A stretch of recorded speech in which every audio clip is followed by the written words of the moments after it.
Senhor esteja convosco. Ele está no meio de nós. Proclamação do Evangelho de Jesus Cristo segundo Lucas. Glória a vós, Senhor. Naquele tempo, disse Jesus aos seus discípulos: Não tenhais medo, pequenino rebanho, pois foi do meu agrado do Pai dar a vós o reino. Vendei vossos bens e dai esmola. Fazei bolsas que não se estraguem, um tesouro no céu que não se acabe. Ali o ladrão não chega, nem a traça corrói. Porque onde está o vosso tesouro, aí está também vosso coração. Que vossos rins estejam cingidos e as lâmpadas acesas.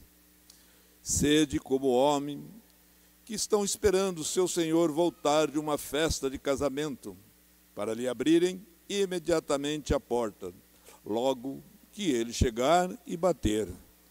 Felizes os empregados que o Senhor encontrar acordado quando chegar.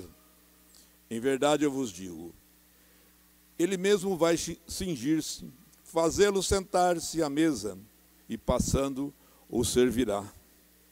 E caso ele chegue à meia-noite ou às 3 da madrugada, felizes serão se assim os encontrar.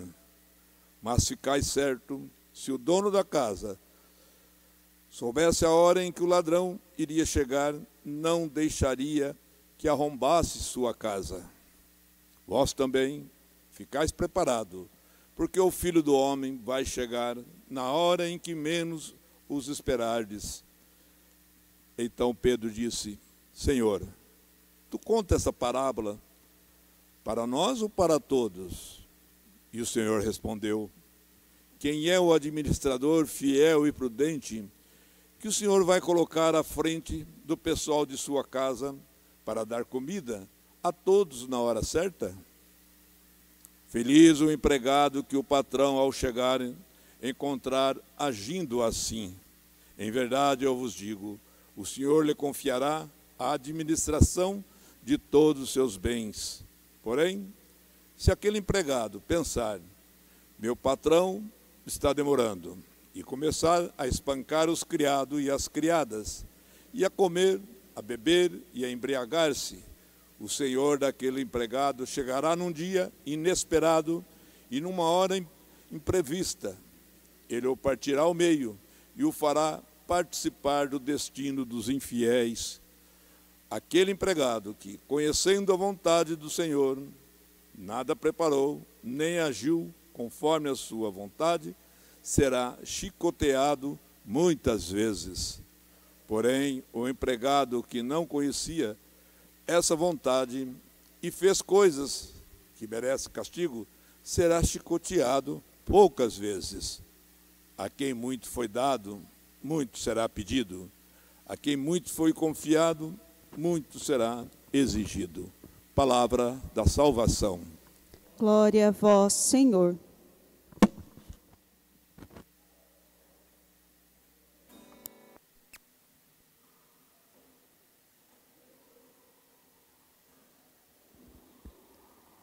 Irmãos e irmãs, no domingo passado nós refletíamos sobre os valores que nós temos na nossa vida e também sobre o cuidado que nós devemos ter para não valorizarmos em demasia as coisas materiais, descuidando das coisas espirituais.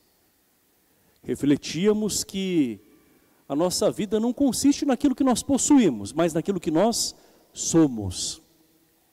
E o Evangelho de hoje é uma continuidade daquilo que Jesus já nos falava. Hoje ele nos diz que onde está o nosso tesouro, aí está o nosso coração. E além disso, surgem 2 temas que vão costurando todas as leituras de hoje. São a fé e a caridade. Então, para ter um coração voltado para Deus, é preciso fé, caridade.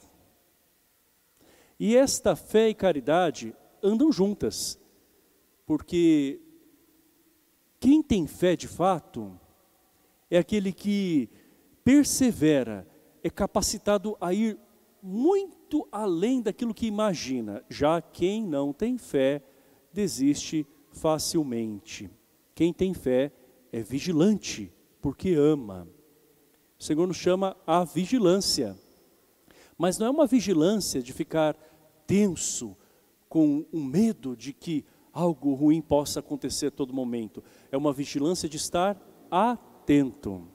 Não é tensão, é atenção. É atenção aos sinais de Deus, como nós vemos no livro da sabedoria, em que o povo, ao recordar a presença amorosa de Deus no passado, confia ainda mais daquilo que Ele fará no futuro. Qual é a recordação que o povo de Deus no Antigo Testamento tem como maior memória? Foi aquela travessia que o povo fez no deserto. Na noite em que eles tiveram que ficar vigilantes, em prontidão. Era um misto de angústia e de fé e esperança ao mesmo tempo. E estes homens e mulheres, então, fizeram o êxodo, atravessaram o Mar Vermelho, e assim também depois, por anos, vão atravessar o deserto rumo à terra prometida. Quando a gente se recorda daquilo que Deus fez no passado da nossa história, nós nos sentimos ainda mais esperançosos e confiantes daquilo que Deus ainda quer realizar na nossa vida. Isso faz brotar uma caridade espontaneamente, não é?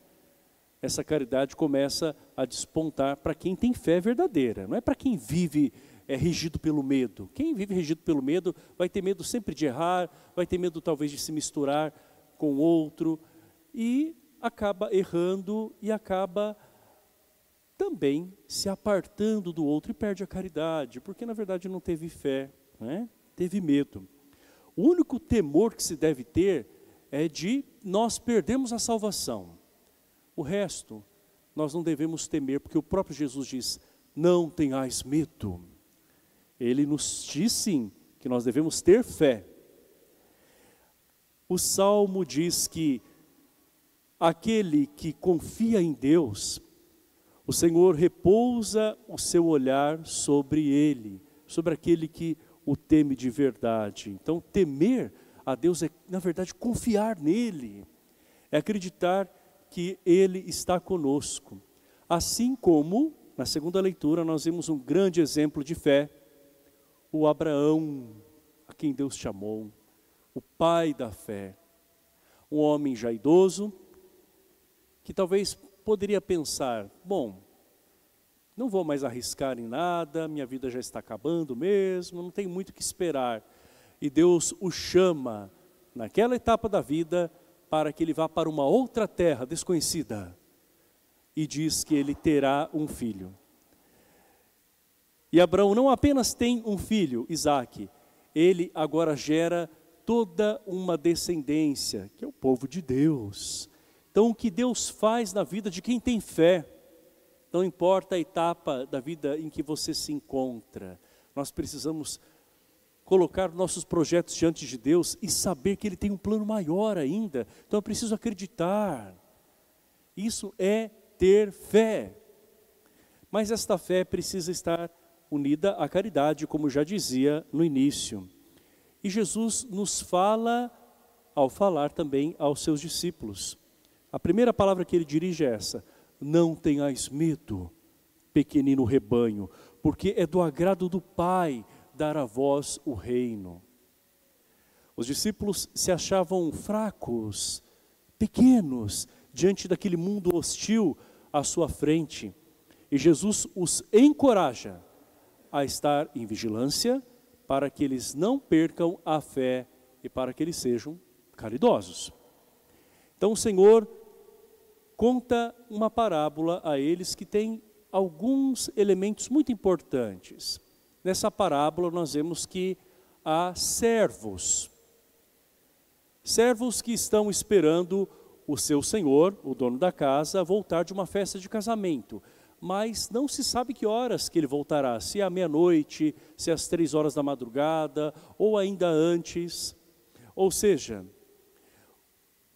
os servos são aqueles que estão em prontidão e não sabem que hora que o Senhor vai chamá-los definitivamente.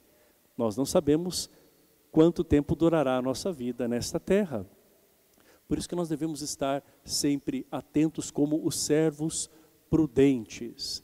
Às vezes a gente pensa que pela lógica humana os mais velhos podem partir antes e a gente pode se surpreender com jovens e com adultos que acabam indo antes até de muitas outras pessoas, não é? Então ninguém sabe o tempo da sua partida, mas todos nós sabemos que o tempo da graça é hoje. Deus está nos dando a graça nesse momento. Um outro elemento que a parábola traz é do ladrão, o assaltante, que chega sem que as pessoas da casa o esperassem, são surpreendidas por aquele que agora aparece na casa de repente. Se nós soubéssemos quando viria o ladrão, nós nos prepararíamos, não é? E o Senhor quer nos dizer que nós nunca sabemos que horas que o Senhor virá para nos buscar. Então é importante estar sempre prontos. Ah, mas a gente nunca vai estar devidamente pronto, a gente pode dizer, mas a gente pode estar mais consciente a cada dia, não é? Se o Senhor viesse me buscar hoje, o que Ele esperaria que eu fizesse? Como eu deveria estar vivendo? Então, se nós fazemos aquilo que nós devemos fazer, se nós nos esforçamos, ao menos, por viver aquilo que o Senhor nos inspira, nós já estamos nos preparando. Por fim, um outro elemento é do administrador fiel, aquele que é responsável por outros mais ali naquela casa que pertence a um dono. O Senhor diz que se o administrador fiel fizer tudo com responsabilidade, com amor, ele vai confiar ainda mais a esse administrador. E veja bem, administrador, nada é dele, ele está apenas gerindo aquilo que na verdade é de alguém. A nossa vida não nos pertence, nossa vida foi dada por Deus como um grande bem que a gente precisa aprender também a gerir, né, nas nossas escolhas, nas nossas decisões, nos deixando iluminar por Ele. Já o mau administrador, que acaba se apossando daquilo que não é seu e acha que não vai prestar contas um dia para o seu Senhor, ou seja, alguém que vive ao seu bel prazer, fala palavras, né, que machucam os outros, descuida de si mesmo, às vezes abreviando até a sua própria vida, até antecipando, quem sabe, a sua partida, ou esquecendo-se de Deus, não colocando em primeiro lugar. Esse, um dia, sofrerá as suas consequências pelos atos inconsequentes. Já aquele que agir buscando ser fiel a Deus, mesmo tropeçando, mas recomeçando, e tendo a vigilância a partir da fé em Deus, acreditando que Ele é maior do que a sua própria fraqueza, não é? E assim também se exercitando na caridade, porque quando a gente vive a caridade, meus irmãos e minhas irmãs, a gente vai se purificando. A caridade apaga uma multidão de pecados, não é? E para aqueles que às vezes ficam assombrados pelo medo de errar, vamos ser caridosos, porque quem é caridoso não erra. Eis a maior lição de nosso Senhor Jesus Cristo. Então, a caridade é aquela que abre as portas para a eternidade junto da nossa fé e que faz com que a gente cresça ainda mais na esperança. Portanto, meus irmãos, não temamos a nada a não ser perder esta maravilha da presença de Deus na nossa vida e na vida eterna. E que Deus nos conceda a graça de nós termos o discernimento de administrarmos bem esta vida, essa vocação que o Senhor nos confiou como um grande presente no tempo presente. Louvado seja nosso Senhor Jesus Cristo. Para sempre Ele seja louvado. Creio em Deus Pai, Todo-Poderoso.